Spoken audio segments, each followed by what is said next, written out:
नमस्कार दोस्तों, पीस इन books channel के साथ इस लर्निंग जर्नी में आपका स्वागत है। आज हम बात कर रहे हैं रेयान हॉलिडे द्वारा लिखी गई किताब ईगो इज द एनिमी के बारे में। क्या कभी किसी ने आपको कुछ बुरा बोला है या आपकी बेवजह निंदा की है? ऐसे में आपने उस व्यक्ति को क्या रिस्पॉन्स दिया था? क्या आपने भी उसे उल्टा जवाब दिया था या खरी खोटी सुना दी थी, लेकिन उसके बाद आपका मूड सारा दिन के लिए खराब हो गया था, या रात को भी ठीक से नींद नहीं आई होगी? हम में से ज्यादातर लोगों के साथ ऐसा ही होता है। ऑथर कहते हैं कि हम ऐसा बर्ताव इसीलिए करते हैं क्योंकि दूसरे आदमी की गलत बात से हमारा ईगो हर्ट हो जाता है और हम दूसरे आदमी को उल्टा जवाब देते हैं ताकि वो भी हर्ट फील करे। लेकिन कुछ लोगों को आपने देखा होगा, किसी के बुरा बोलने के बाद भी ज्यादा रिएक्ट नहीं करते, लेकिन स्माइल करके पहले की तरह अपना काम करते रहते हैं। कुछ लोग तो डरपोक होने की वजह से ऐसा नहीं करते होंगे, लेकिन कुछ लोग अपने ईगो को कंट्रोल करना सीख जाते हैं और वो नेगेटिव लोगों की बातों से जरा भी प्रभावित नहीं होते। ऐसे में उनका मूड ठीक रहता है और फालतू लोगों के चक्कर में अपनी एनर्जी वेस्ट नहीं करते। कितना अच्छा होगा अगर हम भी अपने ईगो को कंट्रोल करना सीख जाएं, ताकि हम कभी हर्ट ना हो। इस बुक समरी से आप यह सीक्रेट जान पाएंगे। इस बुक समरी को शुरू करते हैं चैप्टर 1 के साथ, 3 प्लेसेस ऑफ ईगो। इंसान जीवन में हमेशा 3 चीजें ही करता है। नंबर 1, कोशिश। हम हमेशा कुछ न कुछ पाने की कोशिश करते हैं। ऐसा हम अपने ईगो को सेटिस्फाई करने के लिए करते हैं। नंबर 2, सफलता। कुछ कामों में हमें सफलता मिल जाती है, इससे कई बार हम में ईगो आ जाता है। नंबर 3, असफलता। कुछ कामों में हमें असफलता मिल जाती है, इससे हमारी ईगो हर्ट हो जाती है। हम जो भी कोई गोल पाने की कोशिश करते हैं तो उसके पीछे हमारी ईगो का ही रोल होता है। हम चाहते हैं कि हमारा स्टेटस दूसरों से आगे रहे। अगर हम सफल हो जाते हैं और विनम्र नहीं रहते तो हमारे अंदर ईगो आ जाता है, लेकिन इससे समाज में हमारी इमेज बहुत खराब हो जाती है। जैसे गुस्सा और खुशी चेहरे पर दिख जाती है, ऐसे ही ईगो भी आदमी के व्यवहार से पता चल जाता है। लोग ईगोइस्ट को कभी पसंद नहीं करते।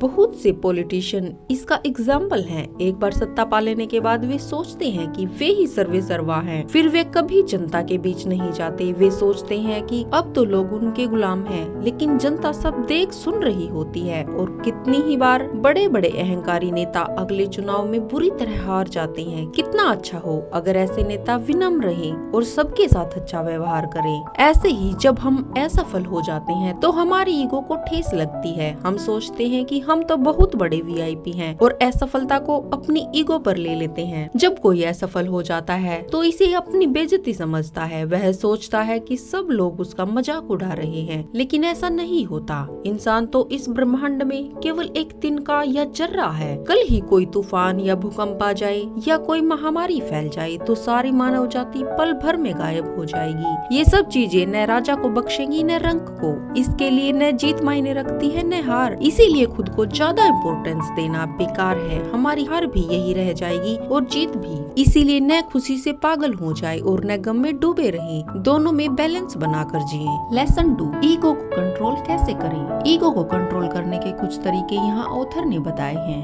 Number 1, silence. अगर कोई आपको क्रिटिसाइज करे तो आप भी शांत रहकर सिर्फ अपना काम करें। उससे आर्ग्यूमेंट न करें। बहस करने से आपका कीमती समय ही बर्बाद होगा। इससे आपका मूड भी खराब हो जाएगा। इसीलिए ऐसी सिचुएशन में हमेशा चुप रहें। Number 2, imaginary audience. कभी भी न सोचे कि आप कोई सेलिब्रिटी या वीवीआईपी हैं और सारे लोग आपको ही देख रहे हैं। इससे आप हमेशा दूसरों की नजरों में अच्छा बने रहना चाहेंगे। थोड़ी भी असफलता या कोई त्रुटि हो जाने पर आप गुस्से या शर्म से भर जाएंगे और फिर ऐसा काम करेंगे जिससे सफलता आपसे कोसों दूर हो जाएगी। मान लीजिए आपने नई ड्रेस पहनी है तो ये न सोचते रहें कि लोग आपकी ड्रेस को ही देख रहे हैं। अगर लोग ड्रेस की तारीफ कर भी रहे हैं तो थैंक यू बोलकर अपने काम में आगे बढ़ जाएं। लेकिन किसी ने आपका मजाक उड़ा दिया तो बेइज्जती महसूस न करें, बल्कि तब भी थैंक यू बोलकर अपना काम करते रहें। नंबर 3, इयोथियमा। इयोथियमा का मतलब है बाहर की इन्वायरमेंट का अपने काम पर कोई असर न पड़ने देना। मान लीजिए कोई डॉक्टर ऑपरेशन कर रहा है और बाहर कोई झगड़ा हो जाता है,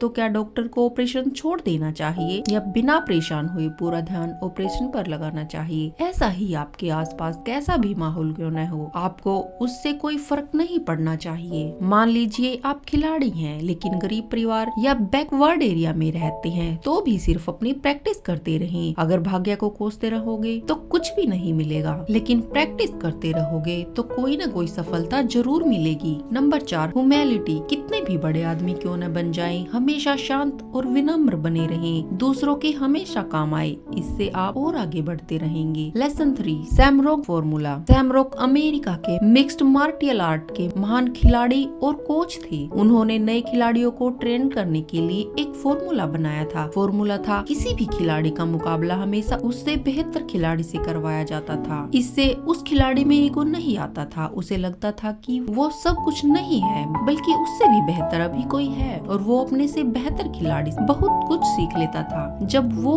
उतना अच्छा हो जाता था तो पहले से भी बेहतर खिलाड़ी से मुकाबला करना होता था। इससे वो खिलाड़ी अच्छे से अच्छा हो जाता था। Lesson 4, be a student always. हमेशा स्टूडेंट बने रहिए और हमेशा कुछ न कुछ नया सीखते रहिए। सीखने के लिए सबसे जरूरी चीज होती है पैशन। जिस भी चीज में पैशन है आदमी को वही सीखनी चाहिए। गाने का शौक है तो संगीत की शिक्षा ले लीजिए, एक्टिंग का शौक है तो एक्टिंग स्कूल या थिएटर ज्वाइन कर लीजिए, क्योंकि जब हम अपने शौक की चीज सीखते हैं तो वो हमें बोझ नहीं लगता। आजकल बहुत से पेरेंट्स अपने बच्चों को जबरदस्त म्यूजिक, पेंटिंग आदि की क्लासेस में भेज देते हैं, क्योंकि पड़ोसी का बच्चा भी जा रहा है या पेरेंट्स को उसका शौक होता है। खुद तो उन्हें मौका नहीं मिला, इसीलिए बच्चों पर अपने अधूरे सपने लाद दिए जाते हैं। ऐसा करना बहुत ही गलत है। इससे बच्चा सीख तो जाता है लेकिन आगे चलकर उसकी कला फेक ही लगती है, क्योंकि वो दिल से नहीं आई होती। इसीलिए पहले बच्चे का पैशन जाने, तभी उसे उस फील्ड में प्रमोट करना चाहिए। किसी से भी कुछ सीखना या ज्ञान लेना है तो विनम्र होकर आदर सहित रिक्वेस्ट करें। घमंडी व्यक्ति को कभी ज्ञान नहीं मिलता। Lesson 5, keep your identity small. हमेशा अपनी आइडेंटिटी को छोटा रखें। इसका मतलब है काम तो बड़े बड़े करें, लेकिन कभी भी उसका बढ़ा चढ़ा कर बखान ना करें। ऐसा करोगे तो लोग दिल से इज्जत नहीं करेंगे, सिर्फ अपना उल्लू सीधा करने के लिए आपकी इज्जत का नाटक करेंगे। लेकिन अगर हम्बल रहोगे तो लोग अपने आप ही आपको सम्मान देंगे। कभी भी अपने धन से धोखा मत खाओ। चाहे कितने भी अमीर क्यों न बन जाओ, अपने पैर जमीन पर रखो, क्योंकि अगर अहंकार आ गया तो फिर नाश भी आ ही जाता है। Steve job, Bill Gates, Henry Ford आदि इतने धनवान थे, फिर भी वे हमेशा विनम्र रहे। इससे उनका बिजनेस और भी बढ़ता गया। लेसन 6, अलाइव टाइम,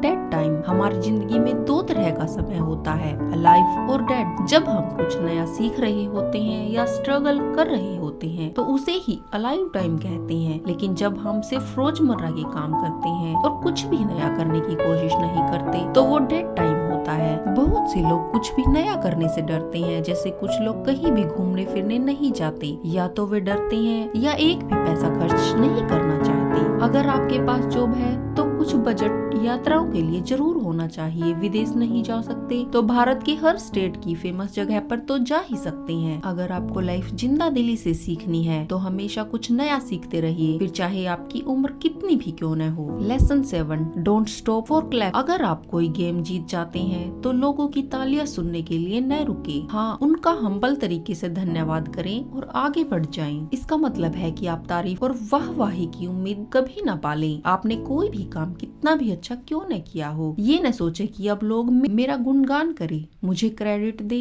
या मेरी तारीफ करे। जब आप इन चीजों से दूर रहना सीख गए तो अंदर से स्ट्रॉन्ग बन जाएंगे। आप में कभी भी ईगो नहीं आएगी, आप विनम्र रहेंगे और कोई भी आपकी चापलूसी करके आपका गलत इस्तेमाल नहीं कर पाएगा। बहुत से लोग हमेशा चाहते हैं कि लोग उनकी तारीफ करते रहें, और कितनी ही बार कुछ चापलूस उनकी झूठी तारीफ करते रहते हैं। इससे ऐसे लोग कभी भी अपनी कमियों को नहीं देख पाते। और इन्हीं लर्निंग्स के साथ ये बुक समरी यही समाप्त होती है। Ego is the enemy book की समरी आपको कैसी लगी कमेंट करके हमें जरूर बताएं। वीडियो को लाइक और चैनल को सब्सक्राइब करना ना भूलें। मिलते हैं नेक्स्ट ऑडियो बुक के साथ, तब तक अपना ख्याल रखें, खुश रहें, मस्त रहें।